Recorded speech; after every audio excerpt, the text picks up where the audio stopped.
জাগো, তুমি জাগো। কলমে মেনকা সামন্ত।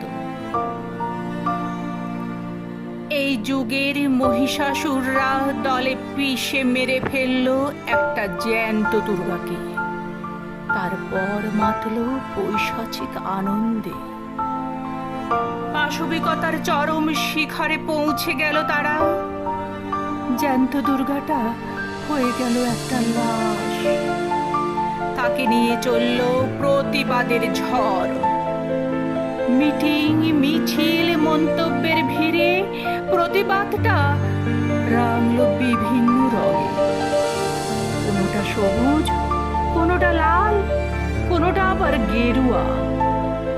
কেউ বলল অমানবিক, কেউ বলল পাশবিক, কেউ বলল দুঃখজনক, আবার কেউ বা বলল বিচ্ছিন্ন ঘটনা। বিচারের দাবিতে তদন্ত চলছে, চাপানো উত্তর চলছে নিরন্তর। কিন্তু সত্যি কি কোনো সুরাহা হবে, নাকি লাশ হয়ে যাওয়া দুর্গার পুনরুত্থান ঘটবে মাটির দুর্গার মধ্যে? বিচার নাচে রণরঙ্গিনী মূর্তি ধরে আপন হাতে অসি তুলে নিয়ে বধ করব এ যুগের অসুরদের।